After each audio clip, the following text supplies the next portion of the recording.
vitamins आउ supplements आपन को मोटा कराऊे यहाँ गोटे बहुत बड़ा भूल धारणा भिडियो लास्ट जाए देखिए जानीपारे कौन पर मुझे कहे कारण हूँ जो मैंने आम जो जिते माँ मानक स्पाइन खराब हाँ स्टार्ट हो जाए डिजेनरेशन स्टार्ट हो जाए आम सप्लीमेंट्स दौचु बहुत जन से सप्लीमेंट्स को खाऊना तार कारण से आम पचारूँ बताऊँ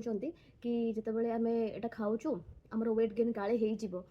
आम सप्लीमेंट्स नौनु तो ये मुझे कहना चाहिए जो जो सप्लीमेंट नौचे विटामिन्स नौचे जो आम कैल्शियम नौचे आउ फिश ऑयल है मैग्नेशियम जहाँ भी आम नौचे आम आपको सजेस्ट करूँ से कौन भी कैलोरीज न थाए सो दैट से आपको केवे भी वेट गेन कराएनी बट जितेबाला आपंकर बॉडी ठीक होगा लगे जो जो जिन आप प्रोब्लेम था सल्व हुए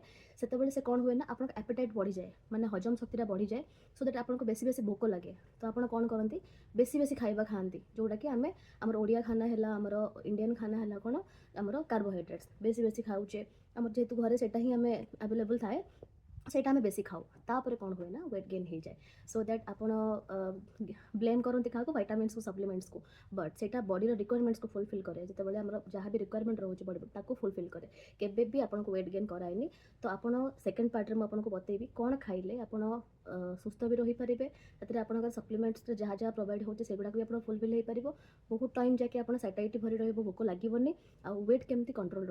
रो मैंने जानापी चाहूँगी मो चैनल को फॉलो करदे सब्सक्राइब करदे सो दैट आम सेकेंड पार्ट कथा पारिबा कि केमिति आम बेसी बेसी खाना खाई आम वेट कंट्रोल करवा वेट लॉस भी कर पारिबा। Thank you so